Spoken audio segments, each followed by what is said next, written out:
الحمد لله نحمده ونستعينه ونستغفره ونؤمن به ونتوكل عليه ونعوذ بالله من شرور أنفسنا ومن سيئات أعمالنا من يهده الله فلا مضل له ومن يضلله فلا هادي له ونشهد أن لا إله إلا الله وحده لا شريك له ونشهد أن سيدنا ومولانا محمدا عبده ورسوله أرسله الله تعالى بالحق بشيرا ونذيرا وداعيا إلى الله بإذنه وسراجا منيرا أما بعد فأعوذ بالله من الشيطان الرجيم بسم الله الرحمن الرحيم الرحمن علم القرآن خلق الإنسان علمه البيان وقال تعالى واتقوا يوما ترجعون فيه إلى الله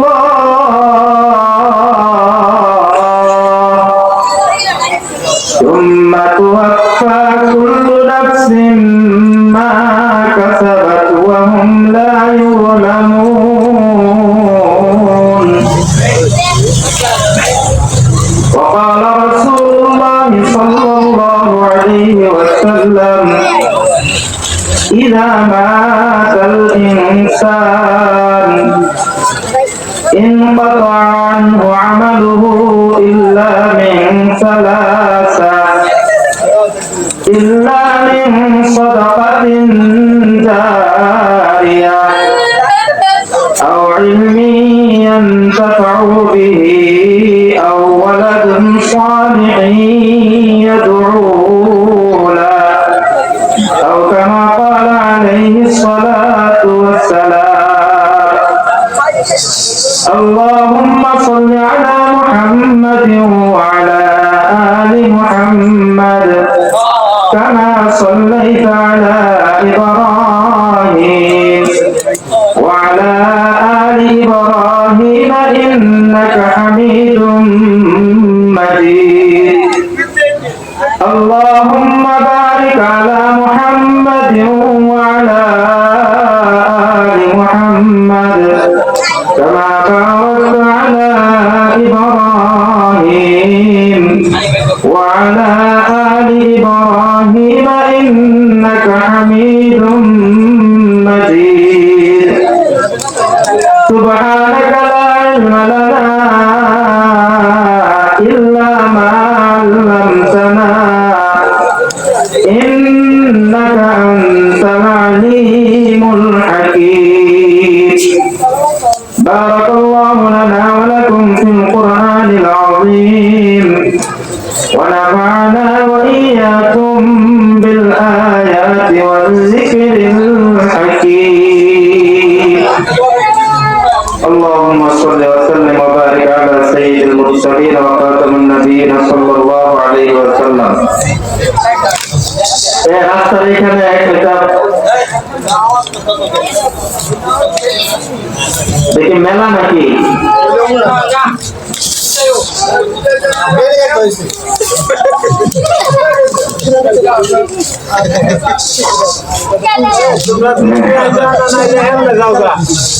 আলহামদুলিল্লাহ দারুল কোরআন আলপনা খাতুন নুরানি ক্যাডেট কওমি মহিলা মাদ্রাসার উদ্যোগে আয়োজিত আজকের এই তাফসীরুল কোরআন মাহফিলের সম্মানিত সভাপতি, প্রধান মেহমান, বিশেষ মেহমান, দিগার হযরত উলামায়ে কেরাম, উপস্থিত পিতৃতুল্য মুরব্বিয়ানে আযম, প্রাণপ্রিয় যুবক ভাই বন্ধুগণ, পর্দার অন্তরের অবস্থানরতা এবং ধর্মপ্রাণ অবল সরলা মা ও ভগ্নীগণ,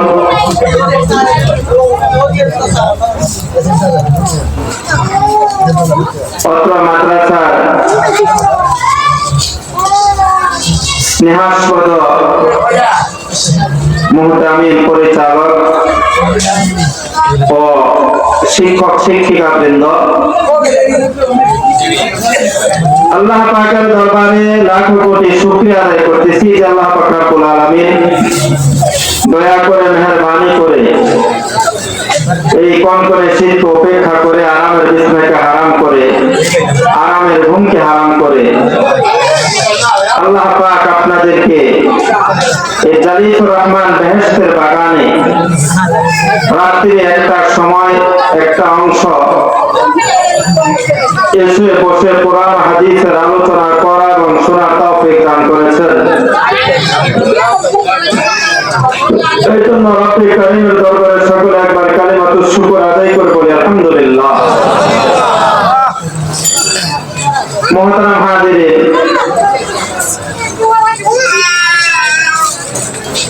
সময় যেহেতু কম, আমি কোন প্রকারের ভূমিকা ছাড়াই নির্ধারিত সময়ের ভিতরে আমার তিলাওয়াতকৃত আয়াতে কারিমা এবং তিলাওয়াতকৃত হাদিসে পাকের আলোকে আমি অত্যন্ত গুরুত্বপূর্ণ কিছু কথা বলার চেষ্টা করব। আল্লাহ পাক যদি আমাকে ইখলাসের সাথে বলার তৌফিক দান করেন, আপনাদেরকে আমলের নিয়তে শোনার তৌফিক দান করেন, ওমা তাওফীকি ইল্লা বিল্লাহ। মুহতারাম হাজিরিন, আমি আপনাদের একজন পরিচিত মানুষ। এখানে অনেক বড় বড় উলামায়ে কেরাম আছেন, ওনারা গুরুত্বপূর্ণ মূল্যবান পয়েন্ট পেশ করবেন। আমি আপনাদের সামনে বসেছি অল্প সময় কিছু কথা বলে আমি ইনশাআল্লাহ আমি আমার কথা সমাপ্ত করার চেষ্টা করব। মুহতারাম হাজিরিন, এই যুবক ভাই, তোমরা কি শুরু করছো? হ্যাঁ,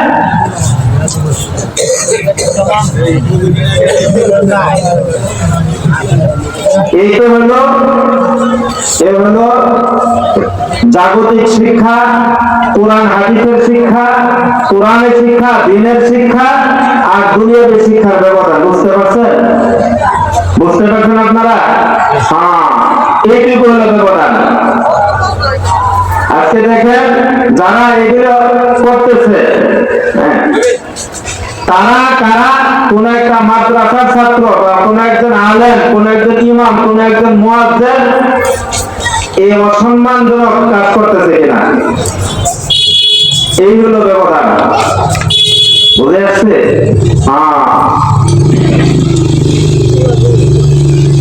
যে কথাটা বলতেছিলাম, মুহতারাম হাজিরিন,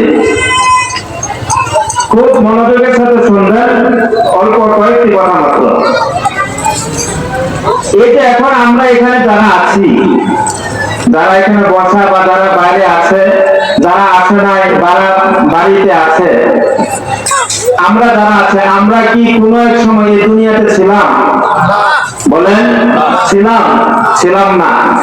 এখন আছি কিনা? আছি। কিন্তু কোন এক সময় আমরা এখানে যারা আছি, আমরা কেউ দুনিয়াতে থাকবো? কেউ থাকবো না। কেউ দুনিয়াতে থাকবো না। আমাদের বাপ দাদারা যেমন দুনিয়াতে ছিলেন, এখন নাই। আমরা এখন আছি, এক সময় থাকবো না। আমাদের পরবর্তী আমাদের সন্তান সন্ততিরা দুনিয়াতে বসবাস করবে। আমার ঘরে, আমার খাটে, আমার বিছানায়, আমার বালিশ, আমার তোষক, আমার চাদর, আমার লেপ, আমার কম্বল তারা ব্যবহার করবো, আমি রেখে চলে যাব। তারা ব্যবহার করবে। কিন্তু কোন এক সময় তারাও কি এইগুলি ছেড়ে চলে যাবে? আমার ঘর, আমার বাড়ি, আমার বাসা, আমার বিছনা, আমার সবকিছু কি ঠিক থাকবে? কথা ঠিক হবে, ঠিক থাকবে, কিন্তু আমি থাকবো না। হ্যাঁ, আমি থাকবো না। মোহতারাম হাজিরিন, যেমন ভাবে আমি এই দুনিয়াতে চিরদিন থাকবো না, আমার পূর্বপুরুষেরা যেমন নাই, আমিও থাকবো না, আমার পরবর্তী যারা আসবে, সামনের জেনারেশন, তারাও যেমন থাকবে না, কিয়ামত পর্যন্ত যত বনে আদম দুনিয়াতে আসবে তারাও একদিন থাকবে না। এ থাকবে না, থাকবে না, থাকবে না, এ দুনিয়াটা থাকার জায়গা নয়। এক সময় দুনিয়াটাই থাকবে না। এক সময় শুধু আমি আপনি না, শুধু আমি আর আপনি না, এক সময় এই দুনিয়াটাই কি হবে? ধ্বংস হয়ে যাবে, থাকবে না। আল্লাহ পাক বলেন, কুল্লু মান আলাইহা ফান,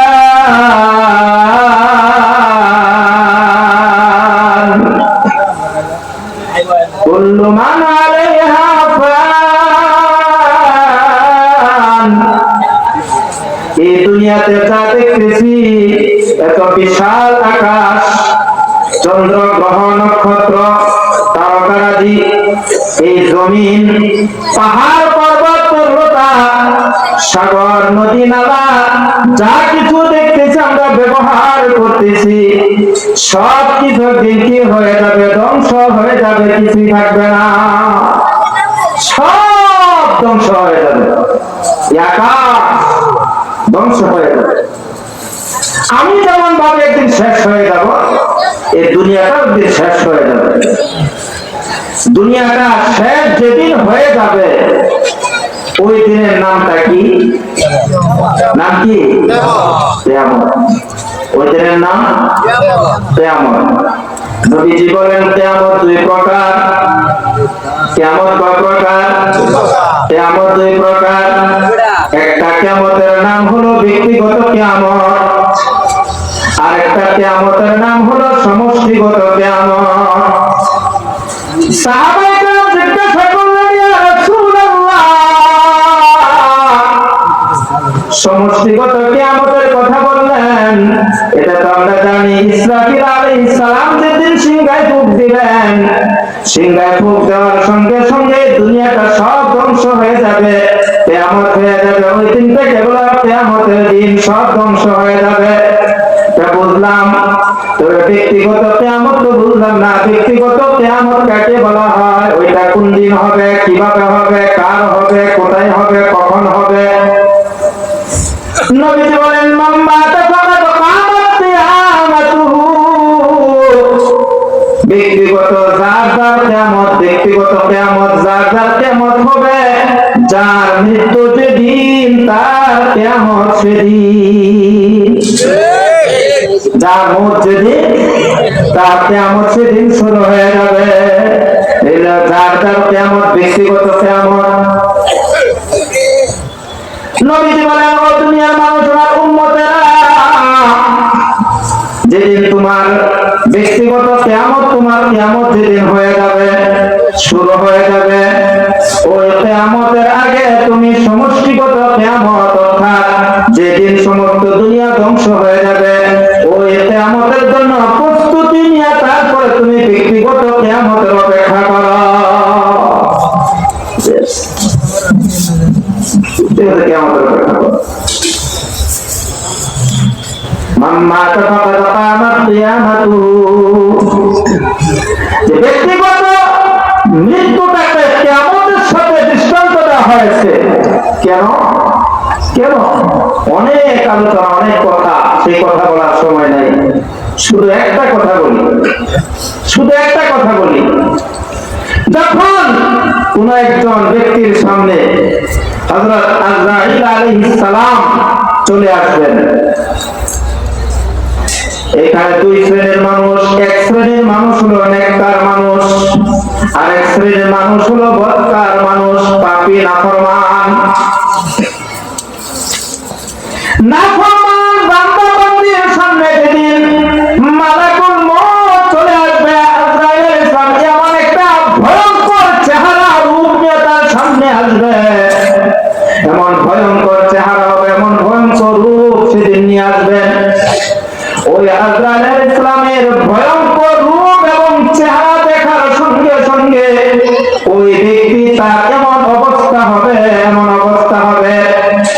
বুকের ভিতরে সব শুকায়া যাবে, গলা শুকায়া যাবে, কণ্ঠনালী শুকায়া যাবে, এমন ভীত সন্ত্রস্ত সে হবে। নবীজি বলেন ওই সময় যদি ওই ব্যক্তিকে সমগ্র দুনিয়ার পানি তাকে পান করানো হয়